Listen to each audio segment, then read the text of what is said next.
Assalamualaikum warahmatullahi wabarakatuh. Terima kasih kerana sudi menonton video pembentangan kumpulan kami. Jangan risau, saya janji video ini tidak akan memakan masa setahun ibarat menonton cerita sinetron. Kita hanya akan fokus, berseronok dan juga insya-Allah berfaedah. Hari ini kumpulan saya akan membentangkan berkaitan dengan soalan objektif aneka pilihan atau sering kita dengar dengan perkataan multiple choice question.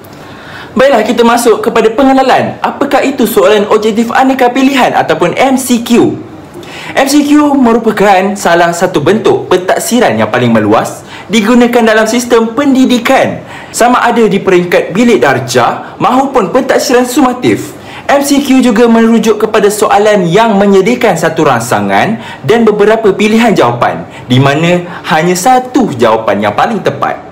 Dalam amalan pendidikan, MCQ sangat membantu guru kerana ia membolehkan penskoran dilakukan dengan cepat, bersifat objektif serta mampu meliputi kandungan pembelajaran yang meluas dan masa yang singkat. Oleh sebab itu, MCQ sering digunakan bagi memastikan pentaksiran dapat dijalankan dengan adil dan standard, terutamanya melibatkan bilangan murid yang ramai.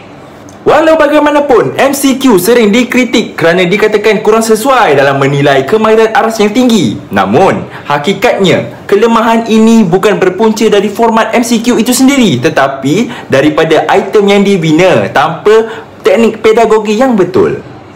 Oleh sebab itu, penguasaan teknik pembinaan MCQ yang berkualiti amatlah penting agar MCQ benar-benar berfungsi sebagai alat pentaksiran yang sahih, bermakna dan juga berkesan.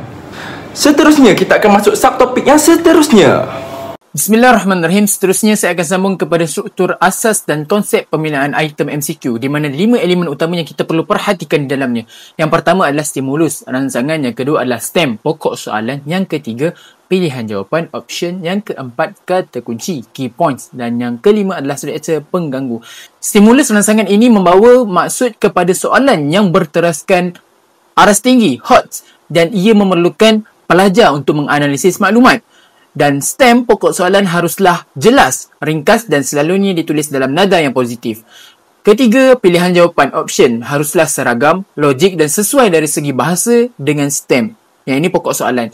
Yang keempat, kata kunci, hanya satu jawapan yang betul. Yang kelima, di struktur mengganggu adalah mesti munasabah dan berasaskan kesilapan umum pelajar. Seterusnya, saya akan menerangkan tentang prinsip psikometrik yang berkualiti. Kita ada 3 elemen utama yang kita harus tekankan di dalam soalan untuk kita menentukan sama ada ia berkualiti ataupun tidak. Yang pertama adalah keesahan, validity, di mana ia menentukan sejauh mana soalan itu benar-benar mengukur hasil pembelajaran objektif yang telah ditetapkan. Dan yang kedua adalah kebolehpercayaan, reliability, yang di mana ia merujuk kepada ketekalan, konsistensi, skor yang diperoleh jika ujian yang sama diulang. Dan yang ketiga, keadilan, fairness, di mana ia memastikan item bebas daripada bias sistematik yang tidak berkaitan dengan kebolehan seperti bias budaya, jantina atau latar belakang bahasa. Dan seterusnya kita pergi kepada tahap kognitif taksonomi Bloom, di mana item MCQ tidak harus terhad pada aras. Seterusnya kita pergi kepada tahap kognitif taksonomi Bloom, di mana item MCQ tidak harus terhad pada aras kognitif rendah. Dengan reka bentuk yang betul, ia boleh menguji pemikiran aras tinggi, HOTS. Bismillahirrahmanirrahim. Assalamualaikum warahmatullahi wabarakatuh semua. Seterusnya saya akan menyambung tentang proses perancangan soalan objektif aneka pilihan atau lebih dikenali sebagai MCQ. Proses ini sebenarnya lebih daripada sekadar pilihan jawapan, di mana ia bukan sekadar menulis soalan dan menyediakan pilihan jawapan, tetapi memerlukan perancangan yang teliti. Matlamat utamanya adalah untuk menghasilkan soalan yang berkualiti dan selaras dengan pembelajaran pelajar. Ini amat penting bagi memastikan penilaian yang dijalankan benar-benar mengukur kemahiran dan pengetahuan yang ingin diuji secara sah. Proses ini melibatkan 6 langkah utama.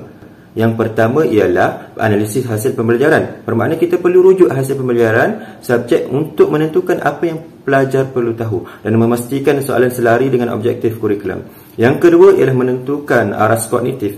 iaitu soalan perlu merangkumi pelbagai aras pemikiran, termasuk logs seperti mengingat dan memahami fakta, dan HOTS iaitu menganalisis, menilai dan aplikasi, yang mana ia merujuk kepada taksonomi Bloom. Yang ketiga pula ialah jadual spesifikasi ujian atau JSU yang bertindak sebagai blueprint untuk memastikan keadilan serta keseimbangan kertas soalan, dan ia menentukan pengagihan soalan mengikut topik dan aras kognitif. Yang keempat ialah menyediakan rangka item. Ia melibatkan draft awal.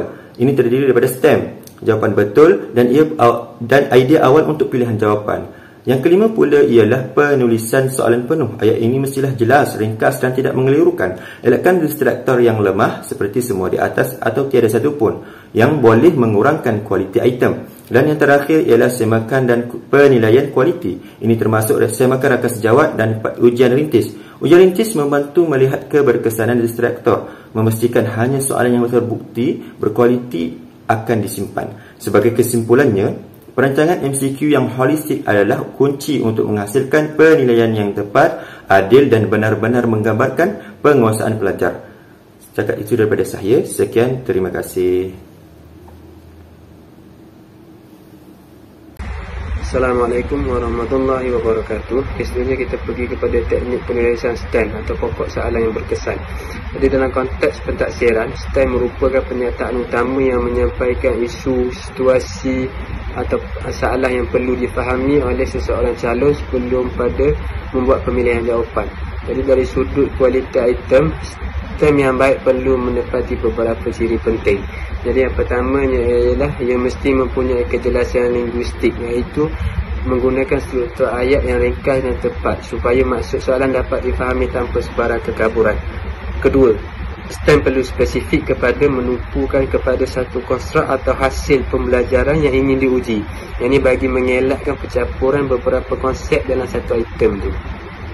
Yang ketiga, penulisan STEM hendaklah bebas daripada unsur ambiguity. Ambiguity ni apa? Ambiguity ni satu frasa yang mempunyai banyak makna dalam satu perkataan. Jadi termasuk penggunaan istilah kabur atau ayat yang boleh ditafsirkan secara pelbagai. Yang keempat, penggunaan bentuk negatif juga perlu diminimumkan sebaik mungkin, kerana ia berpotensi mengelirukan calon. Dan jika terpaksa digunakan sekalipun, penekanannya perlu dibuat secara jelas. Yang kelima, STEM tidak seharusnya mengandungi petunjuk jawapan yang tidak disengajakan, seperti perbezaan panjang atau penggunaan istilah teknikal atau satu pilihan sahaja. Yang terakhir, penggunaan stimulus yang relevan seperti graf atau jadual adalah digalakkan kerana ia dapat meningkatkan kesahihan item itu sendiri. Jadi kesimpulannya ialah penulisan STEM yang berkualiti merupakan asas kepada kesahihan dan kebolehpercayaan dan keadilan pentaksiran itu sendiri. Yang ini serta memastikan pencapaian calon dapat dinilai berdasarkan pengetahuan mereka yang sebenar. Jadi itu sahaja daripada saya. Sekian, terima kasih. Seterusnya saya akan sambung kepada teknik penyediaan pilihan jawapan. Baik, untuk slide ini saya akan terangkan tentang bilangan pilihan optimum dan ciri-ciri distractor. Dalam pembinaan soalan objektif, bilangan pilihan jawapan yang sesuai ialah antara 3 hingga 5 pilihan, dan 4 pilihan seperti A, B, C dan D merupakan yang paling lazim kita gunakan. Jika terlalu banyak pilihan, murid akan mudah keliru, dan manakala jika terlalu sedikit pilihan, murid ini akan mudah untuk meneka jawapan mereka. Baik, seterusnya distractor yang berfungsi mestilah logik, munasabah dan berkaitan dengan isi pelajaran. Distractor juga biasanya dibina berdasarkan kesalahan lazim murid. Distractor yang sebaiknya tidak bersifat mengarut dan tidak terlalu hampir dengan jawapan betul supaya benar-benar dapat menguji kefahaman murid. Seterusnya, bagi keselasan panjang dan bentuk jawapan pula, semua pilihan jawapan perlu mempunyai panjang ayat dan struktur yang hampir sama, yang mana jawapan betul tidak boleh terlalu panjang ataupun menonjol berbanding dengan pilihan jawapan yang lain, kerana ia boleh menjadi petunjuk kepada murid untuk meneka jawapan dengan betul. Penggunaan tanda baca dan format ayat juga perlu konsisten supaya murid ini dapat menjawab berdasarkan kefahaman mereka, bukan berdasarkan bentuk jawapan itu. Oleh itu, penyediaan pilihan jawapan yang baik memerlukan bilangan pilihan yang sesuai, distractor yang berfungsi serta keseragaman bentuk jawapan. Teknik yang betul akan menghasilkan soalan objektif yang lebih sah, boleh dipercayai dan menilai kefahaman murid dengan lebih tepat. Sekian. Assalamualaikum. Nama saya Muhammad Daniel Hakimi bin Jasni, nombor matrik 077753. Hari ini saya akan fokus kepada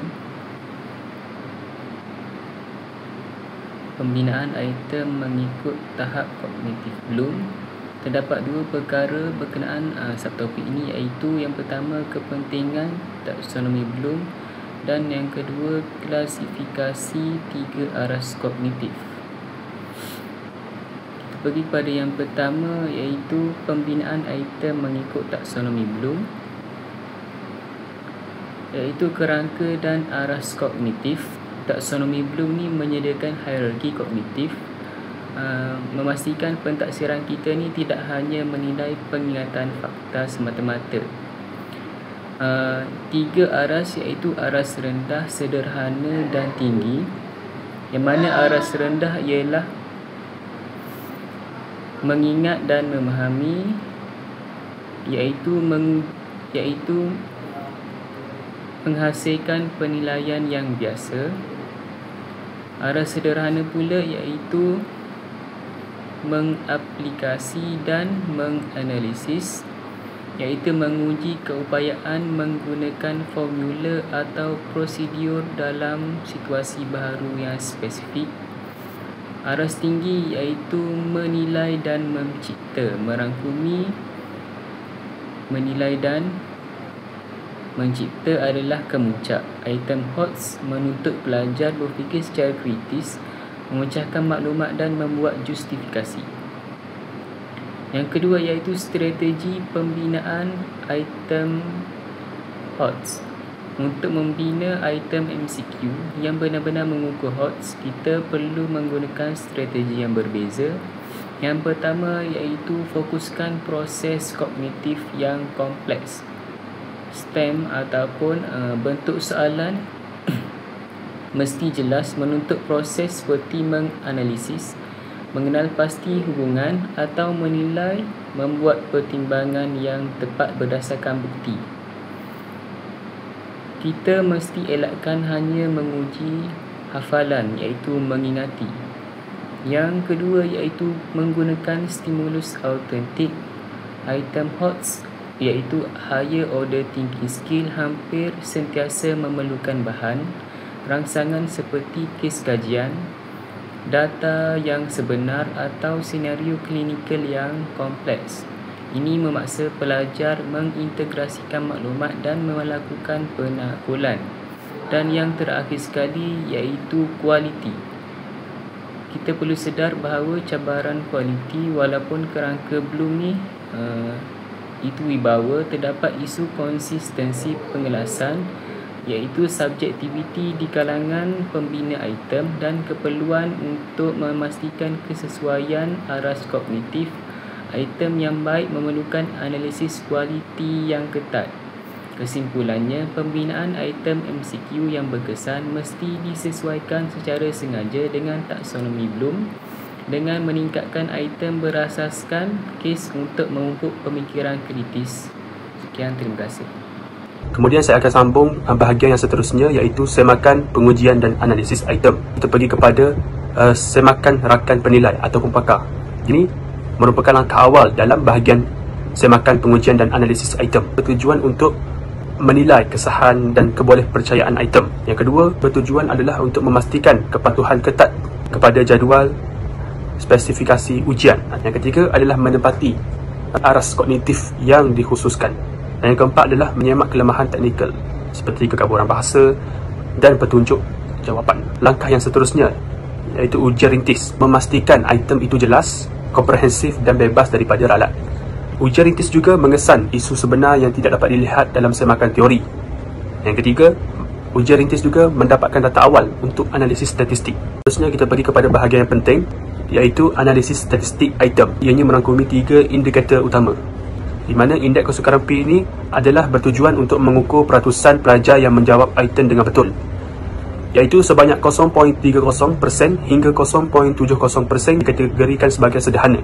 Seterusnya kita pergi kepada indeks diskriminasi D, membezakan antara pelajar kumpulan cemerlang dan kumpulan lemah. Sekiranya julat diskriminasi D ni melebihi 0.30%, maka ianya dianggap sebagai item itu berkualiti tinggi. Namun sekiranya ianya bawah daripada 0.30% ataupun negatif, maka item itu akan rosak. Dan terakhir adalah keberkesanan distraktor, di mana ianya bertujuan untuk memastikan jawapan salah itu berfungsi dengan baik, dengan cara kita mengambil minimum 5% pelajar yang lemah ataupun calon kumpulan bawah. Yang terakhir adalah penambahbaikan dan bank item, di mana penambahbaikannya adalah berdasarkan analisis data item yang menunjukkan nilai P dan D yang tidak memuaskan akan diubah suai atau digugurkan sepenuhnya. Kemudian bank item pula, iaitu item yang lulus akan disimpan di dalam bank yang berkualiti.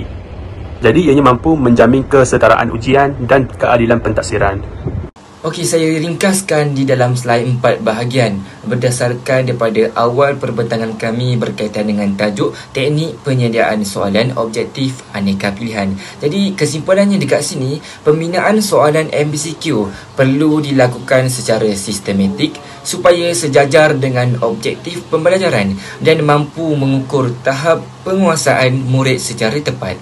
Soalan yang berkualiti dapat menilai pencapaian murid secara adil, jelas dan tanpa bias. Oleh itu, guru perlu menitik beratkan prinsip kesahan, keadilan dan objektiviti dalam menghasilkan item pentaksiran agar hasil pembelajaran murid dapat dinilai dengan lebih berkesan serta menyumbang kepada peningkatan kualiti pendidikan. Jadi itu saja yang saya boleh simpulkan. Saya rasa sekadar itu saja daripada kumpulan kami. Wabillahi taufiq wal hidayah. Assalamualaikum warahmatullahi wabarakatuh.